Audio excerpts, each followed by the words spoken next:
Chartered ഫ്ലൈറ്റിൽ മംഗലാപുരത്തെത്തിയ അദാനി ഗ്രൂപ്പിന്റെ പ്രതിനിധികളുമായി കൂടിക്കാഴ്ച നടത്തിയ സംഭവത്തിൽ മുഖ്യമന്ത്രി വി.ഡി. സതീശൻ വ്യക്തമായി മറുപടി പറയാത്തതിൽ ദുരൂഹതയേറുന്നു. തെരഞ്ഞെടുപ്പ് ഫലപ്രഖ്യാപനത്തിന് തൊട്ടുമുമ്പാണ് വി.ഡി. സതീശൻ എൻ.ഡി.എ നേതാവിന്റെ വീട്ടിൽ വെച്ച് അദാനി ഗ്രൂപ്പ് മേധാവികളുമായി ചർച്ച നടത്തിയത്.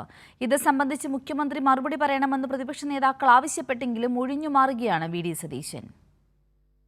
തെരഞ്ഞെടുപ്പ് ഫലപ്രഖ്യാപനത്തിന് ദിവസങ്ങൾക്ക് മുമ്പാണ് വി.ഡി. സതീശൻ കർണാടകയിലെ എൻ.ഡി.എ നേതാവ് ബി.എം. ഫറൂഖിന്റെ മംഗലാപുരത്തെ വീട്ടിലെത്തിയത്. കൊച്ചിയിൽ നിന്നും ചാർട്ടേഡ് ഫ്ലൈറ്റിലായിരുന്നു യാത്ര.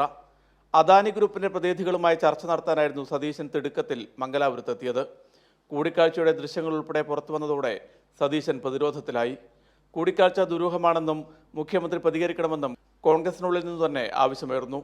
പ്രതിപക്ഷ നേതാക്കളും ഈ ആവശ്യമുന്നയിച്ച് രംഗത്തെത്തി. എന്നാൽ വ്യക്തമായ മറുപടി നൽകാതെ ഒഴുക്കൻ മട്ടിൽ പ്രതികരിക്കുകയായിരുന്നു വി.ഡി. സതീശൻ.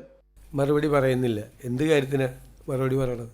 ഞാനിക്ക് അദാനിയായിട്ട് എന്താ ബന്ധം? ചുമ്മാ ഓരോന്ന് പറയല്ലേ, എന്തുവായി പറയുന്നത്?